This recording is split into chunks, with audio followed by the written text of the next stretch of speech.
2 Samuel 22, el texto que acabamos de leer. Y el tema que tenemos es David, siervo de Dios y poeta. Siervo de Dios y poeta. Es un poco triste reconocerlo, pero ya poca importancia se da a lo bello creado por Dios y a la belleza que encierra a todas las cosas y a todas las personas. Es un poco desalentador constatarse que en nuestros días fácilmente se confunde la belleza con lo que se entiende hoy por estética, o mejor dicho, fácilmente se confunde la belleza con la falta de estética o con la nueva definición de estética, sobre todo cuando la estética se le deja de entender como lo que es, ¿no? Como la belleza formal que ocupa todas las cosas y que ocupa el sentimiento de las personas, ¿no? Una belleza que ocupa las cosas, las personas, y que despierta en el ser humano un determinado sentimiento positivo. En otras palabras, carecemos desesperadamente de poesía, de poetas, de literatura, de escritores, de música, de cantantes, de compositores, de pinturas, de pintores. Carecemos de ver lo bello y lo divino más que lo tecnológico que encierra la propia ciencia. La ciencia está llena de lo que es bello y de lo que es divino, pero no, solo tenemos ojos para ver lo que es la tecnología y así nos descompensamos, ¿no? Conocemos muchas historias sobre la vida del rey David, incluso el hecho de que ha sido un siervo de Dios y un gran poeta. Un gran poeta. Como poeta ha compuesto innumerables poesías que se convirtieron en himnos, en canciones, y que fueron cantadas por él mismo y por millones de creyentes desde sus días hasta los nuestros. Del libro de los Salmos, que contiene 150 salmos, de los 150 salmos que tenemos en la Biblia, estamos seguros de que 73 llevan en el título la expresión de David, escrito por David. Aunque la versión griega del Antiguo Testamento le atribuye a David 83 salmos, o sea, un poco más. Se tratan de poesías escritas en diferentes géneros literarios, desde salmos imprecatorios hasta salmos de confesión de pecado o de profunda alabanza a Dios, siendo que todos eran de la más pura poesía, salía del corazón de este siervo de Dios. Sus énfasis teológicas en los salmos, en sus canciones, en su poesía, sus enseñanzas, al igual que sus propios géneros literarios, pues eran también muy diversas, ¿no? Él habla y nos presenta trazos de la personalidad de Dios, discute los nombres de Dios, las obras de Dios, nos habla de la esperanza de la venida de Cristo, del Mesías, que para él todavía era una esperanza muy futura, para nosotros es una realidad ya pasada, ¿no?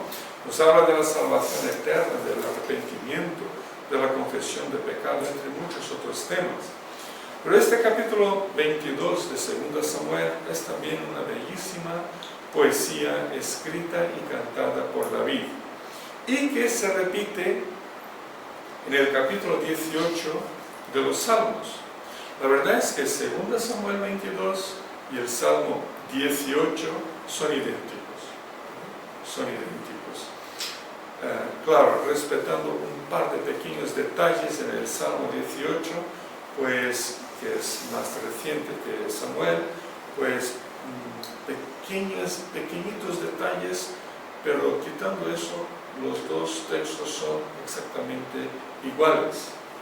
En él, o en ambos, ¿no? En Samuel o en Salmo, en ambos, si consideramos lo que pone, nos encontramos con el alma de un siervo de Dios, rey de una nación, profeta del Señor, un siervo de Dios que expresa su sentir, sus angustias, sus temores, su gratitud, sus memorias, su devoción, su consagración, de forma poética.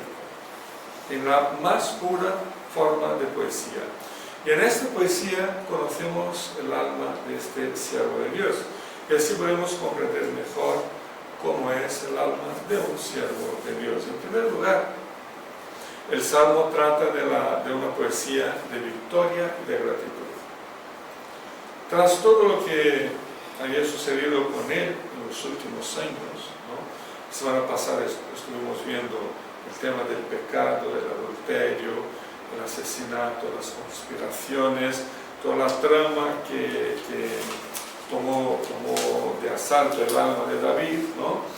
Luego no hemos leído, pero entre la historia de Betsabé, el adulterio y el asesinato de Urías, hasta este momento tenemos un montón de revueltas.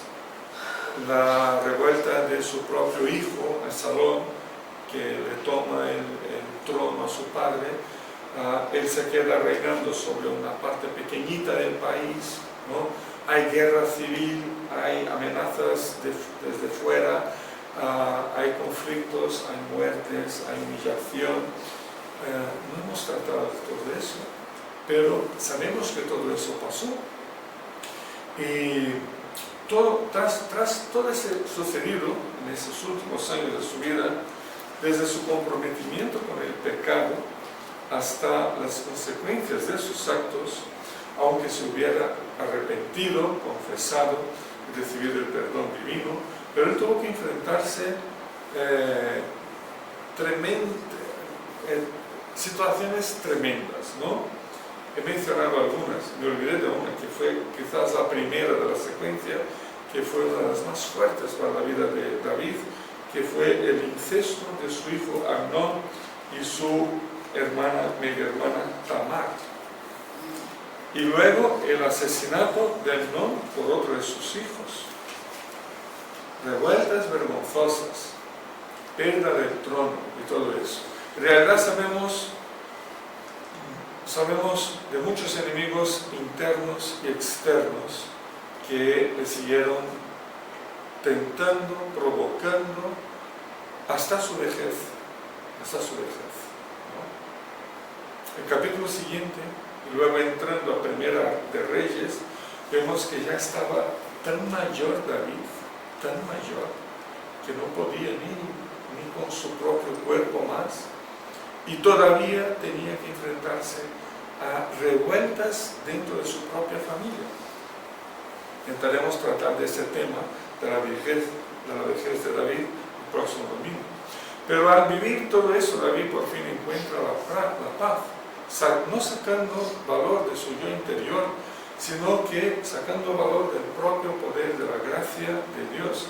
Y por tanto, pudo escribir esta preciosa poesía en la que lo vemos como dijo un autor, lo vemos aquí en un repentino derramamiento del corazón, ¿no? Él se derrama ante el Señor en forma de una canción, en que mira hacia atrás, hacia los tremendos problemas, batallas, temores, traiciones y pérdidas superadas, una tras otras, pero superadas por el poder de Dios en su vida. Mira también hacia adelante a las victorias que Dios le ha dado a su pueblo, que aún estaban por venir. O sea, expresa aquí la gran confianza acerca del futuro. Y por eso puede alabar a Dios por cada victoria encerrada en cada supuesta derrota, en cada supuesta pérdida. Encuentra en Dios el hilo conductor de toda su vida, quien siempre le ha dado sentido, quien siempre le ha dado paciencia, rumbo, arrepentimiento, confesión, quien le ha dado la fe y el perdón, quien le ha dado serenas victorias escondidas en los gigantescos problemas que le tocó vivir. Por lo tanto, estamos ante una poesía de agradecimiento a Dios. Ante todo, David estaba agradecido al Señor por toda su vida, aunque le tocara tomar unos largos sorbos amargos, de frustraciones, ¿no?, de traiciones, incluso de enfermedad, hasta que llegó su hora de la partida, de su muerte, ¿no? Pero al igual que nosotros, la vida muchas veces nos depara con problemas, ¿no? Con frustraciones, con ese sentimiento de que nos han traicionado por la manera como nos han tratado, con enfermedades, ¿no? Incluso con la muerte. Pero encontramos en Dios las fuerzas que necesitamos. Encontramos en Cristo la gracia que nos sustenta. Encontramos en la Biblia los principios que cambian nuestra perspectiva acerca de las cosas. Encontramos en Cristo el motivo para la gratitud. En segundo lugar, este salmo trata de una poesía que habla también de la salvación de Dios, de la salvación divina.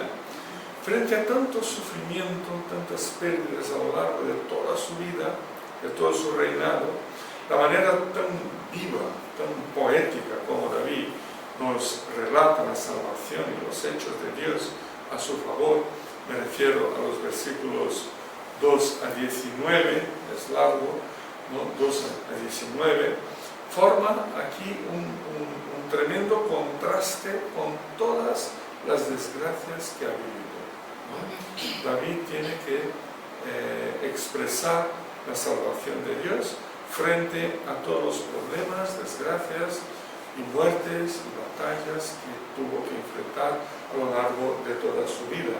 Y dice, versículos 2 a 4, esos 3 versículos vale la pena leer. Dice, ante todo lo que ha sufrido, dice, el Señor es mi roca, mi amparo, mi libertador, es mi Dios, el peñasco en que me refugio, es mi escudo, el poder que me salva, mi más alto escondite, es mi protector y mi salvador. Tú me salvaste de la violencia, invoco al Señor, que es digno de alabanza, y quedo a salvo de mis enemigos. Él era capaz de ver la salvación de Dios y de ver el poder y la gracia de Cristo en medio de todas sus desgracias como ser humano. Versículo 7 es muy interesante, nos muestra cómo oraba. Él dice, en mi angustia invoqué al Señor.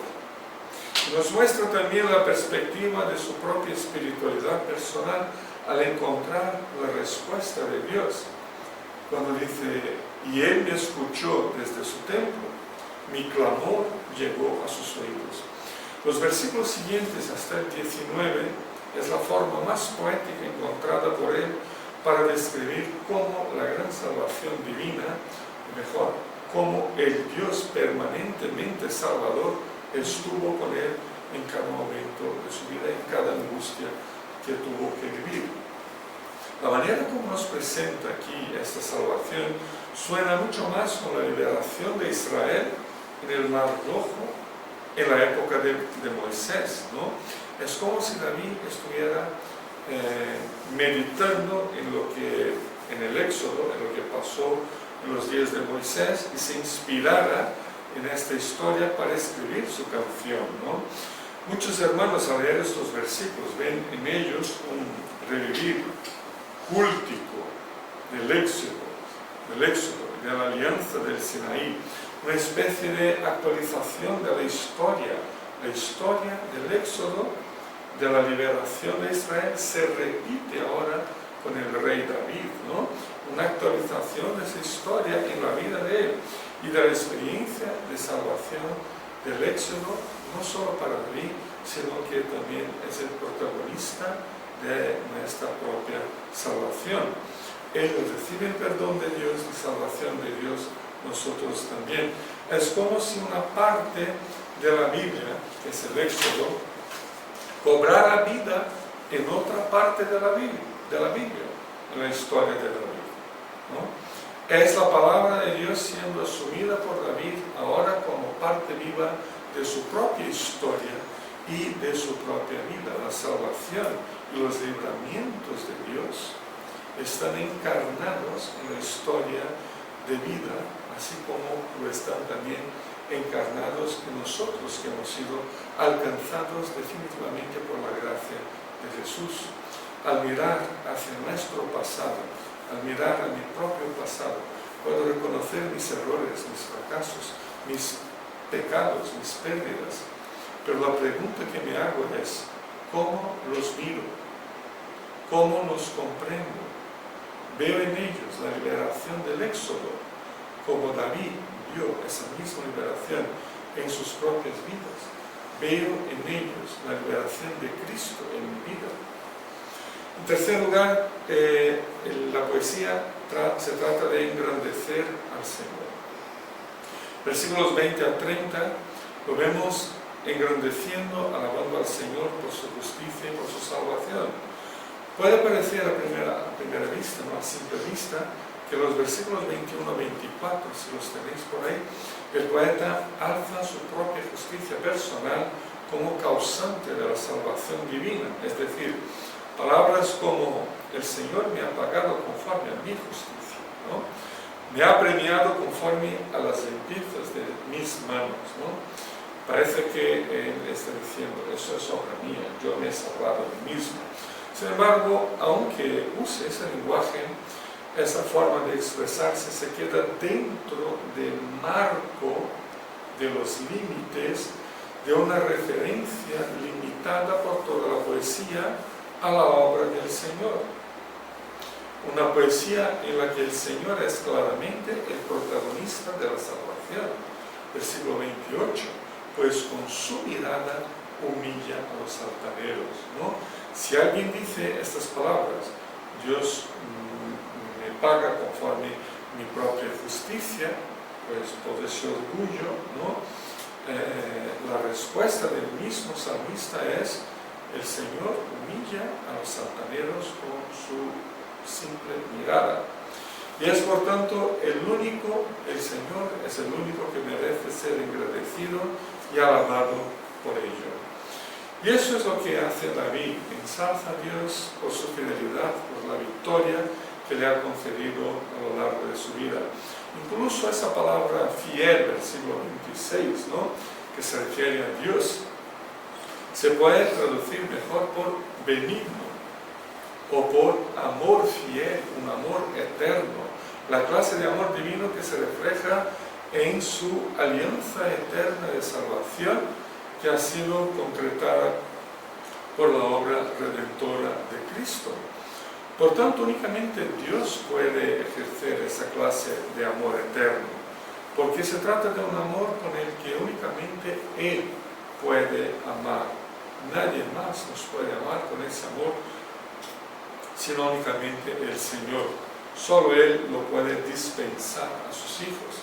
De hecho, el poeta no está en esta parte de la canción hablando de su perfección o blandiendo el carácter sin pecado que tiene, sino más bien expresando la pureza y la sinceridad de su corazón sencillo en su devoción al Dios misericordioso y amoroso que lo guarda y lo salva en medio de tantos problemas que ha sufrido. Y es por ello que lo puede engrandecer y alabar. Engrandecer al Señor es parte de nuestra vida. David lo engrandece por lo que es el Señor, ¿no?, por quién es el Señor, por todo lo que hace el Señor a su favor. Nosotros lo engrandecemos, lo alabamos por quién es, por lo que nos da, por lo que hace a nuestro favor. Las principales palabras que podemos seleccionar en este texto acerca del carácter de Dios en relación a su pueblo son palabras muy bonitas, como Él me sacó, Él me libró, su fidelidad, su amor eterno, Él es sincero, es fiel, da la victoria, es lámpara para mis pies, apoyo.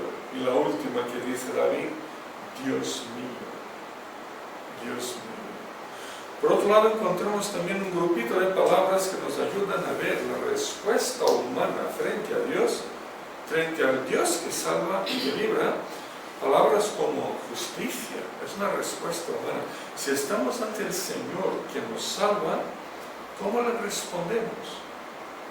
David pone un grupo de palabras que son respuestas nuestras, como justicia, limpieza, andar los caminos del Señor, no he cometido mal, no me he apartado de Dios, íntegro, sinceridad, con tu apoyo, con tu ayuda.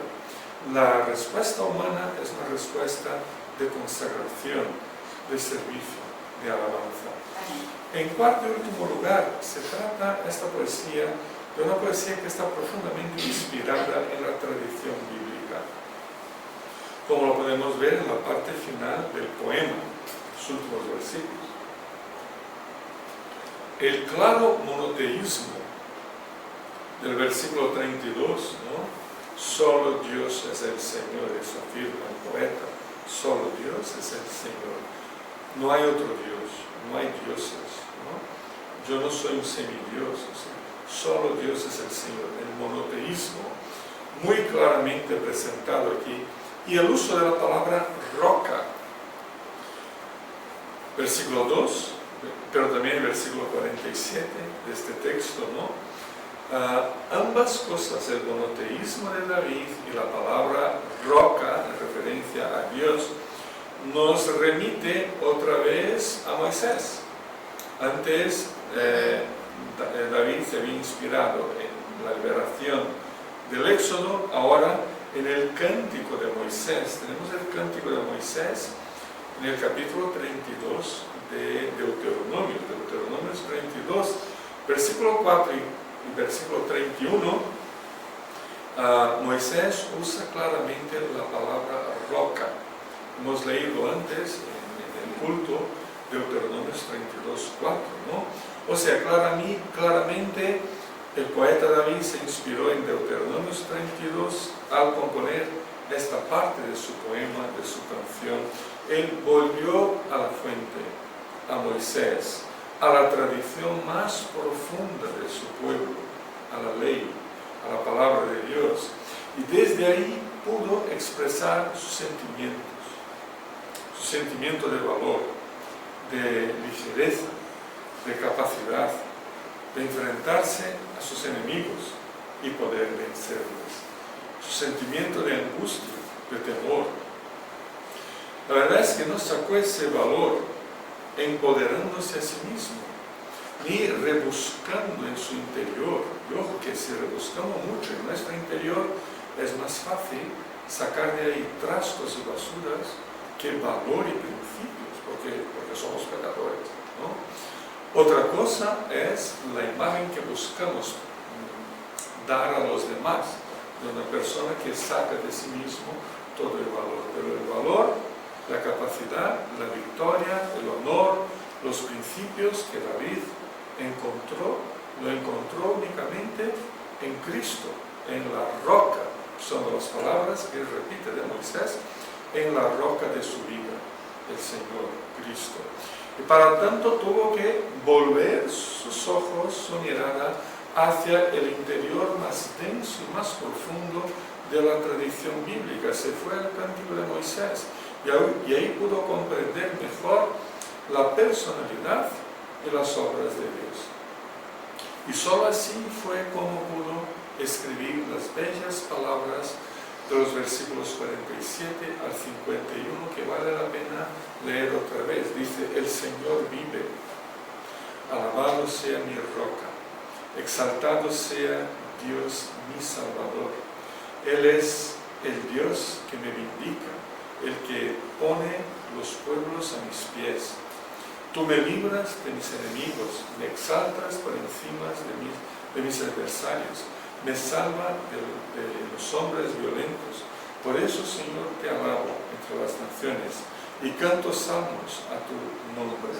El Señor da grandes victorias a su rey, a su ungido David, y a sus descendientes les muestra por siempre su gran amor.